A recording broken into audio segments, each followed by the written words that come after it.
see you all here this evening. This is a little piece of a larger research project I've been working on off and on for a few years on Canada's foreign relations with East European states during the Cold War. I'm interested in exploring the relationships that Canada had with the non-Soviet countries of the East Bloc during the Cold War. But obviously one has to consider the Soviet Union also as being the leading member of the Warsaw Pact and of the East Bloc alliance. So this is very much a work in progress. Those of you who are trying to do historical research know that the Library and Archives Canada has been quite limited in its access to the pandemic. So it's taken me a while to be able to actually get to this particular topic, and I was really surprised by some of the things that I found there in the last couple of months. So I hope you find it interesting. In October of 1971, I have a PowerPoint that I'm going to bring up in a second. In October 1971, two leaders from the East European communist world visited Canada for the first time. And this was Prime Minister or Premier Alexei Kosygin of the Soviet Union. He was the chair of the Council of Ministers, and President Iosip Broz Tito of the non-aligned nation of Yugoslavia. The visits coincided with the introduction of the policy of Détente, the idea of seeking improved relations between the Western democratic states and the Soviet and East European socialist countries. The two visits, of course, were separate. Yugoslavia was not part of the Soviet-dominated Warsaw Pact, and Tito kept his distance from the Soviet Union in the diplomatic realm. So in this talk, I wish to explore these visits in order to investigate two related questions. First, what role do bilateral summits of leaders play in improving relations between states? And second, did the visits resolve the tension in Canadian foreign policy between the tendency to resist or reject engagement with communist nations in principle, on a matter of principle, on the one hand, and the assumption that greater cooperation with these countries might encourage an evolution to more open regimes? And these two factors were in constant dialogue with each other. And I think these questions help us to understand the way that relations between Canada and East European countries have evolved in the past, but they have contemporary significance. We see these questions being raised today in debates on how to promote change in authoritarian regimes.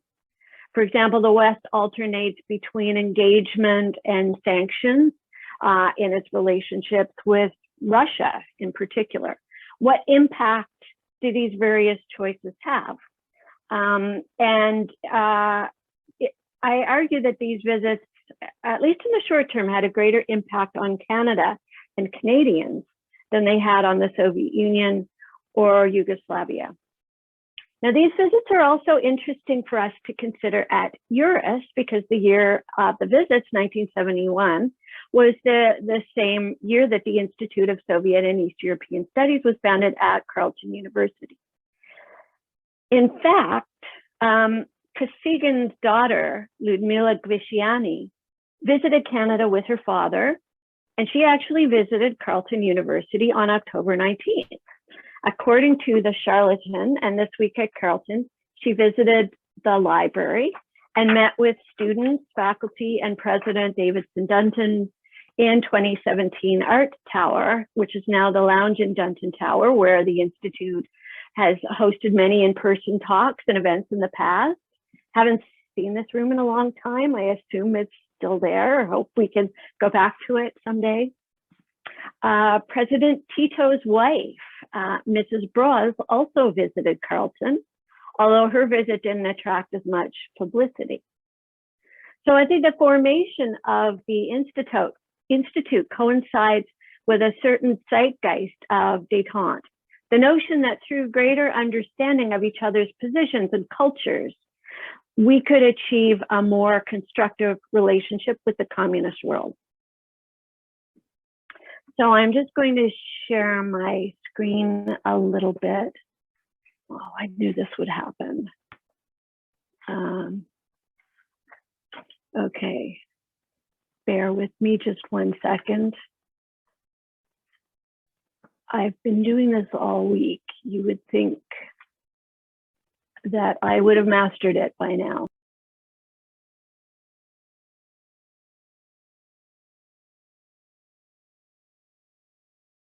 Has anyone seen any good movies lately? Okay. So I just want to say a few words about the period preceding 1971. So as I said in my work, I'm examining Canada's relations with East European countries during the Cold War from 1945 to 1989 and beyond. So prior to the two visits of 1971, Canada's relationship with East European countries can be divided into several phases. From 1945 to 1955, Canada's leaders showed disillusionment with its former World War II ally, the Soviet Union, over the domination of Eastern Europe and the failure to hold free elections there after the end of the war. There was also a general feeling that Canada was being left out of important decisions in Europe. Canada faced the question, which is not fully, was never really fully resolved, of how to recognize East European states without recognizing the regime that is in power. Kind of difficult to do the more time passes, but it's somewhat similar to the dilemma we see today in Russia's recognition of Belarus, where there's a reluctance to recognize Mr. Lukashenko as being the legitimate president. So if we turn to 1956, the Hungarian Revolution was an important moment for Canada, as Lester Pearson played a key role in the United Nations General Assembly following the events in Hungary.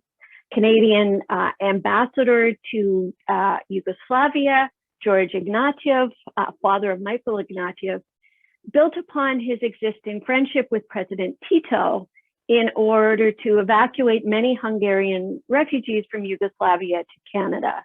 And so that was sort of the starting point, I think, of a warmer relationship between Canada and Yugoslavia, which, as I said, was outside of the Warsaw Pact Soviet bloc.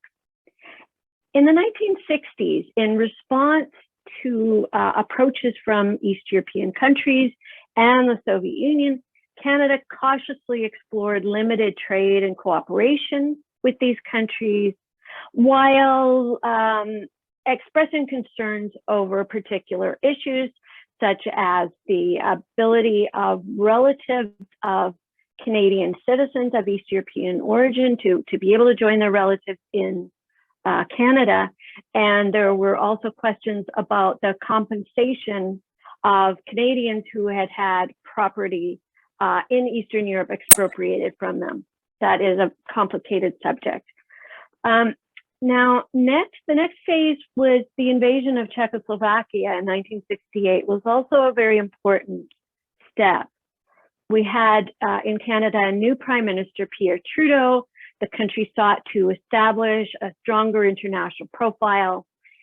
And Trudeau was more critical of than his predecessors about Canada's alignment with the United States. And of course, he and others were very concerned about the Vietnam War. But the invasion of Czechoslovakia inspired a response, a strong response from Canadians of East European origin who expected Canada to condemn the Soviet aggression. So in the 1970s, the policy of Détente aimed to reduce tensions between Eastern and Western countries by encouraging greater contact, scientific and technical cooperation, more trade, negotiation on issues such as arms control, and efforts to establish friendly relationships between leaders across the ideological divide. Now, these things had begun previously, but Détente was a more consolidated package of efforts, I think. And with Détente, Canada was following the framework that was established by the Federal Republic of Germany in Chancellor Willy Brandt's Ostpolitik, reaching out to the German Democratic Republic. And for example, the Nixon administration's efforts to reach out to China and the Soviet Union. Summits or meetings between top leaders of countries were one of the aspects of Détente that drew a lot of public attention and were well publicized by the media. So these summits served two purposes. First, they were the enactment of the belief that leaders could connect as people and cut through the ideological barriers between nations. In fact, summits were often formalities where agreements were signed that were already negotiated ahead of time, but it was this sort of symbol of person-to-person contact. Summits were also a diplomatic gesture. It was a way for a leader of one nation to pay their respects to the people of another nation by inviting their leader. But it also could be perceived as the unofficial recognition of the legitimacy of that leader, which is why there was some significant opposition in Canada to the visits of Kosygin and Tito. And the 1970s, I think, were maybe the golden age of summits, coinciding with the rise of television, where visits of foreign leaders could ensure strong media exposure for both the host and the guest. Do summits actually make a difference? There are a number of historians and biographers who argue that personal relationships between leaders help to bring the Cold War to an end by increasing trust and providing opportunities for persuasion. Scholars such as Frédéric Bozo from France, of Marie-Elise Sarraute, for example, who has written a couple of really good books about the end of the Cold War. There's various other authors that have discussed, for example, warm relationships that existed between French President François Mitterrand and Mikhail Gorbachev. There's a really good book by Christopher Shulgin that talks about the friendship between Pierre Trudeau and Alexander Yakovlev, who was the Soviet ambassador to Canada in the 70s, and between Willy Brandt and his East German counterparts. So where individual leaders have a high degree of power and where they have opportunities for conversation, theoretically, it is a way to improve relations between their nations. At the same time, summits can be problematic if they're seen as enhancing the legitimacy or status of dictators. Conversely, leaders with rigid views or grating personalities can possibly hurt diplomacy between countries. In Marie-Elise Sarraute's recent book, Not One Inch, America, Russia, and the Making of Post-Cold War Stalemate, she argues that George H.W. Bush and especially Margaret Thatcher were slower to warm to Gorbachev's reforms than, for example, West Germany's Helmut Kohl, whose gung-ho approach at times clashed with the more taciturn and formal modes of communication preferred by Soviet communist leaders. But in these cases, it's not so much summits that matter, but rather the development of relationships over time, which requires ongoing dialogue. This is why the Helsinki process, the Conference on Security and Cooperation, signed in 1975, was considered such an achievement because it provided an avenue for regular substantive dialogue between representatives of nations. So this idea of having conversations between leaders or representatives of countries, that could diffuse tensions in the Cold War by building up trust. That is very much an idea of détente. And my research is informed by the literature on constructivism that's quite influential in international relations. I'm interested in exploring the ways in which ideas, discourses, and assumptions become entrenched in foreign relations. So détente reflects the idea that relations can be improved through trade, mutual understanding, and dialogue, and even the possibility that democratic reforms are more likely in authoritarian regimes when democratic countries engage with those regimes. I think this is a very pervasive idea in political science, and it's a very pervasive idea, I think, in diplomacy. But I question whether it's really evidence-based and whether we have really done all we can to kind of unpack these assumptions. We have a lot of examples of regimes that engage in trade and cooperation with the West, but still behave badly. And a key example is the Soviet invasion of Afghanistan in 1979, which kind of brought a sudden end to détente.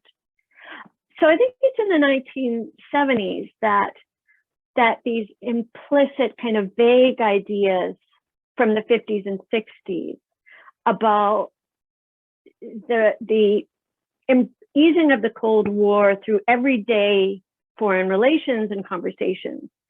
But under détente in the 70s, they're being articulated more clearly. But as they're being articulated more clearly, they were being critiqued by those who thought détente might be doing more harm than good. So on to the actual meetings. President Tito's visit had been discussed since 1970 and was planned for late October to early November 1971. Since he was the head of state, this was an official state visit with the accompanying pomp and circumstance. And one of the reasons why Trudeau was interested in developing warmer relationships with Yugoslavia was because after Czechoslovakia was invaded by its Warsaw Pact supposed allies in 1968, there was a fear in the West that Romania and Yugoslavia could be vulnerable. So there was some interest in kind of giving them a bit of moral support.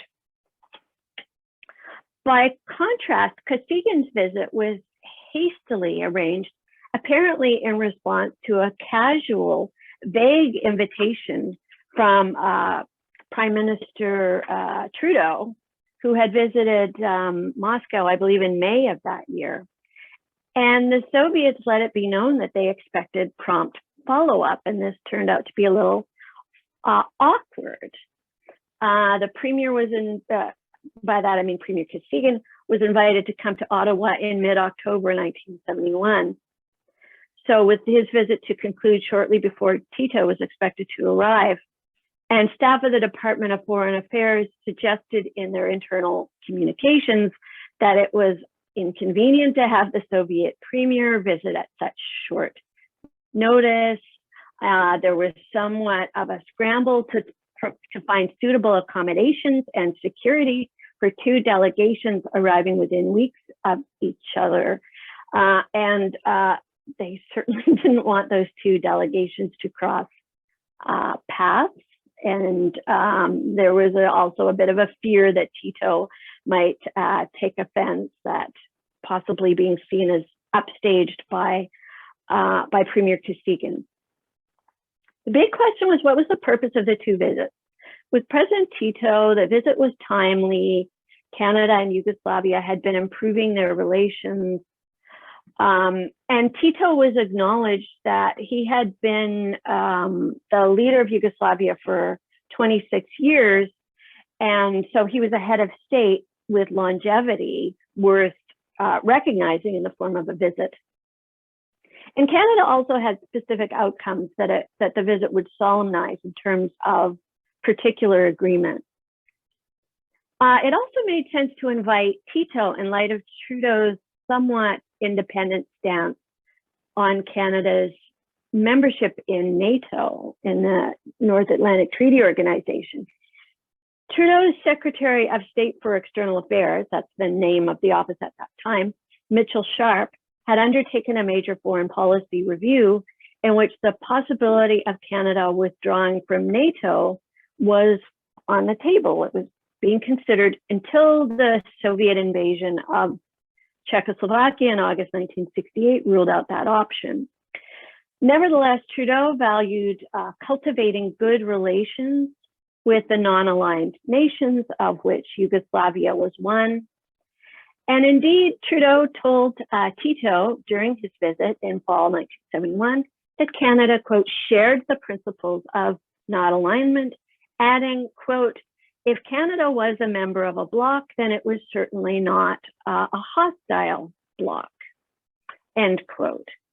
Be interesting to know how President Putin of Russia might react if we tried to tell him that NATO was not a hostile bloc. That might have been Trudeau's opinion, but it didn't exactly coincide with the opinion of the other side. Tito responded that being non-aligned means not being a member of a military alliance. It doesn't mean feeling like you're non-aligned while actually belonging to a military alliance. The rationale for inviting Premier Kosygin was less clear. Although Canada had been working on developing various aspects of trade and cooperation with the Soviet Union, there was no clear deliverable to point to that would be concluded with the Premier's visit, nor was there an obvious goal to be achieved. Canada had come to see bilateral relations with East European countries, such as Poland, Czechoslovakia, and Romania, to be important to cultivate in order to bolster those countries' sense of autonomy from Russia, and because there was a desire for Canada to engage with countries of comparable size.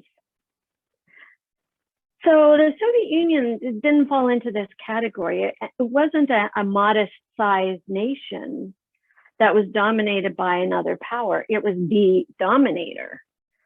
And at this time, the human rights movements were gaining more attention. The so-called dissidents were their groups, and samizdat were mushrooming in the Soviet Union. And there was growing awareness in Canada of political persecution of individuals in that country. There were, of course, human rights movements in Yugoslavia as well, but they just had less publicity in Canada at that time. I think the Canadian public was not very aware of the concerns that were growing in Croatia or in Kosovo, for example. So because there was more awareness of these human rights abuses in the Soviet Union, that made the prospective visit of a Soviet leader likely to be controversial, and it was controversial. It was only 3 years since the Canadian government had met with Canadians of Czech and Slovak origin over the invasion of Czechoslovakia, an event that led Canada to admit many Czechoslovak citizens as refugees. And of course, there were many Canadians of East European descent. Many of those had left the Soviet Union. Many of them had arrived in Canada long before the Second World War. So members of those groups were not necessarily keen on the idea of a Soviet leader visiting Canada. A few months before, Pierre Trudeau had faced sharp criticism for a gaffe he had made upon concluding his visit to the Soviet Union in May of 1971. Well, at least I think it's a gaffe. He was asked by CBC Radio Sunday Morning whether he had brought up the status of Ukrainian political prisoners on his visit. And Trudeau was quoted as saying, quote, "I quite frankly avoided talking about that. My position is that anyone who breaks the law to assert his nationalism doesn't get too much sympathy from me. I didn't particularly feel like bringing up any cases which would have caused Mr. Brezhnev or Mr. Kosygin to say, well, you know, why didn't you put in jail certain FLQ leaders? After all, they think they are only interested in the independence of Quebec," end quote. So Trudeau had a point insofar as if he brought up human rights abuses in the Soviet Union or nationalist movements, the Soviet leaders probably would have started to engage in whataboutism that could have stalled the conversation. And I think that's the point Trudeau thought he was trying to make, but his remarks were criticized because they were perceived by some as equating Ukrainian human rights activists with Quebec separatist extremists, the FLQ, who were associated with violent terrorist acts. 2 days after these remarks, the Globe and Mail published an editorial condemning Trudeau's choice of words. Grilled about his statement on June 1st in the House of Commons by opposition MPs, including Ed Broadbent of the NDP, Trudeau declined to soften his statement, telling the House, quote, "I was not comparing the nationals of any country with the nationals of Quebec. I was indicating that the position of the Canadian government was that we are not supporting the independence of any part of any other country, which is recognized under international law, any more than we would want any other country to support the independence of any part of Canada." So the idea was, I'm just gonna have a sip of water, that the Canadian government at that time was discussing human rights issues with the Soviet Union insofar as they related to diplomatic matters, such as the confiscation of property from Canadian citizens. But that human rights issues within the Soviet Union that didn't directly pertain to Canadians were not on the table for discussion, that wasn't appropriate. I think that orientation changed after this visit, that the Trudeau government was increasingly pressed to speak out about human rights issues that were internal to countries, not just in the Soviet Union, but elsewhere. Okay, so a joint task force was formed in order to arrange these visits, given that they were so close together in time and given that they both involved Eastern Europe. The Soviet authorities raised the question in advance of whether there might be hostile demonstrations from the public, and the response from external affairs suggested that they thought that significant protests were unlikely. And in fact, the view was that President Tito was more likely to encounter vocal protests than Kosygin. The Yugoslav side was told that demonstrations are permitted in Canada under the norms of democracy, but within the limits of peaceful activity, and that President Tito would be personally protected. Nevertheless, efforts were made to avoid locations that were seen to have strong communities of exiles and immigrants from the Soviet Union, and to monitor newspapers published in Canada in East European languages.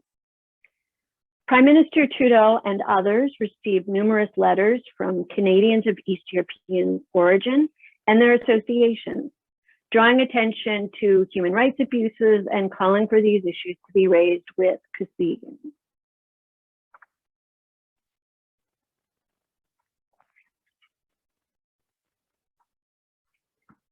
This is my very pastoral photo on my phone of Strathcona Park, where I like to take walks, cute little raccoons. Strathcona Park was the site of a fairly large demonstration the day that Premier Kosygin arrived on October 17th. Why Strathcona Park? It was opposite the consular section of the Soviet embassy on Range Road. The Soviet embassy the big embassy is nearby.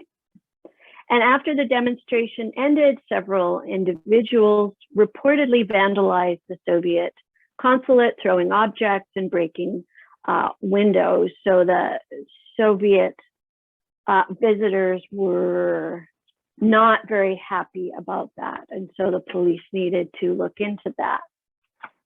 The next day,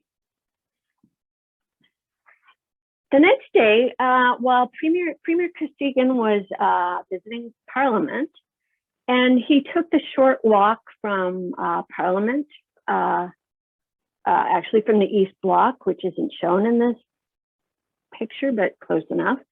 So he was walking from the East Block to the Chateau Laurier with Prime Minister Trudeau, and a demonstrator, there were demonstrations taking place in the area, and a demonstrator jumped on Kosygin's back, reportedly yelling, "Long live free Hungary," before the RCMP spirited him away. The premier was not injured and continued walking and talking.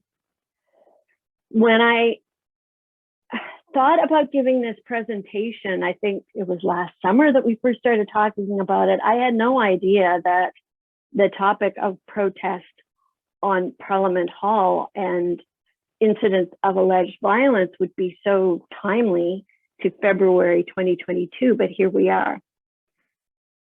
Premier Kosygin was not injured. He continued walking and talking. Later that day in the House of Commons, Trudeau told MPs that he had asked for a report on the attack on Kosygin, saying, quote, "I was present at the incident. I can only say it was the most regrettable one and certainly a very humiliating event for Canadians to have suffered. It makes one ashamed at the way some Canadians or people in Canada seem more interested in problems elsewhere than exercising Canadian democratic rights and respecting the basic laws of our country," end quote. Now, notice the othering here. Trudeau implies that some of those involved were not actually Canadians. And there's no indication that I've seen that was true. Trudeau told a press conference, quote, "I apologize to Premier Kosygin for what happened. I don't think there's any good excuse to be given for it. I think people who do this should ask themselves what they were trying to get done and what they were trying to prove, end quote. He acknowledged, however, that he and Mr. Kosygin had decided to walk instead of taking the cars that were available for them. They were supposed to drive, which is a little bit funny if you know where the East Block is located to the Chateau Laurier. It must be about maybe 200 meters. So Kosygin attended, just checking the time. I actually don't have too much left. Kosygin attended a session of the House of Commons on October 20th, where he was warmly welcomed by the Speaker. And the next day, Trudeau was grilled by opposition MPs who wanted to know if issues such as Jewish immigration, family reunification, and so forth were discussed with Kosygin. One MP took exception to Kosygin's reported dismissal of demonstrators as riffraff, quote unquote, which he considered an insult to those who were protesting peacefully. Kosygin also visited Toronto, and there was an incident at the Ontario Science Centre, which which didn't affect Kosygin himself in any way, but it was an incident where a group of Ukrainian Canadian demonstrators were charged by police on horseback, and some of them were injured, and it was sort of just a very embarrassing melee, and it led actually to a public inquiry where the presiding judge, Mr. Benini, was highly critical of the Toronto police and the way that they had responded to these, on the whole, very peaceful demonstrators. With respect to the gentleman who jumped on Kosygin's back in Ottawa, his name was Geza Matrai. He was found guilty of common assault in December of 1971. But the rest of Kosygin's visit seems to have been fairly uneventful. He was apparently given a muskox as a gift from the children of Edmonton for the children of Moscow, which was donated from the Alberta Game Farm, and there was a whole file of correspondence about what to do with this muskox and how to send it to Russia and who was going to pay for it. Moving to President Tito, as a head of state, he was invited and hosted by Canada's Governor General Roland Michener. Understandably, the October assault on Kosygin rattled the Yugoslav authorities, who were keen to ensure that this kind of event didn't occur with their head of state. Tito was also visiting the US, so there was some coordination with the State Department, which expressed some concern about possible terrorist activity that might be directed towards Tito. So there was a lot of preparation for this visit. President Tito's first day in Ottawa, Canadians of Croat origin held a demonstration in Ottawa. There were also demonstrators of Serbian heritage outside Parliament when Tito arrived for his visit to Parliament. But there were some lessons learned from the Kosygin Institute. There was very heavy security. And it was also a somewhat more low-key visit. There was less kind of media publicity. In Quebec City, Tito apparently discussed federalism with Premier Robert Bourassa. Must have been an interesting conversation. In Halifax, the final stay on his visit, President Tito was greeted warmly. Only well-wishers were reported to be visible among the public that he encountered. Tito was given an honorary degree from Dalhousie University, where President Henry Hicks presided over the ceremony at the newly completed Rebecca Cohen Auditorium. So what was the substance of these visits?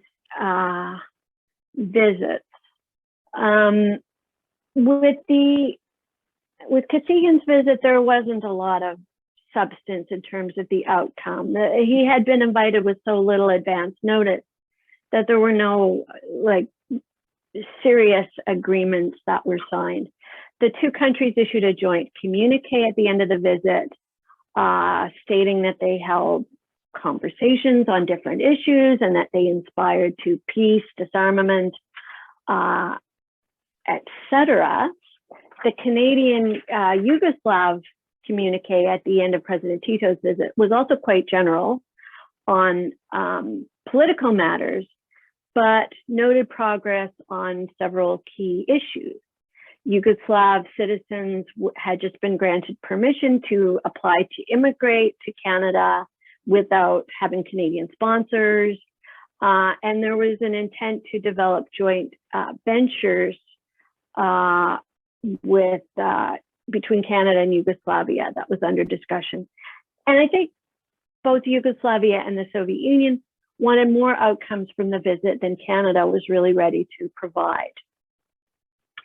the Canadian side wanted to avoid agreements on issues such as trade that would have little substance and could be seen as propaganda victories by the other side. And Canada was also wary of signing agreements prematurely before it had more confidence in the Soviet Union's intentions. So Canada tended to see visits between leaders as a first step rather than, performative exercise in sealing some sort of deal that had no real substance in reality. So I just wanted to conclude with some of the actual results of the visits, like what impact they had. On the negative side, there was no clear breakthrough in these visits. They were quite costly and they were hard to justify to Canadians. And although the visits were hoped to lead to an increased international profile for Canada, that objective succeeded, but it was the wrong kind of publicity because, for example, the assault on Kosygin was covered in the New York Times and elsewhere with a big photo showing the assault in progress. So that attack on Kosygin was really very embarrassing for the Canadian government and put additional stress on the Yugoslav visit. But I think it provided important lessons learned for how future foreign visits should be handled. And this sort of high-level international diplomacy was still somewhat new to Canada, so there was a sense that this was sort of a growing pain. The idea of having increased personal rapport with leaders was very important to Pierre Trudeau. And we really saw that later in 1984 when he went on his peace mission at the end of his tenure as prime minister, and he visited East European countries as part of that visit, including including the first and only visit of a prime minister to East Germany. I think the most important result of the visits was just the increased organization of Canadians of East European origin and the way that led to increased attention on human rights in future dealings with communist states. And that's it. Thank you for listening. I'd be really grateful for your questions.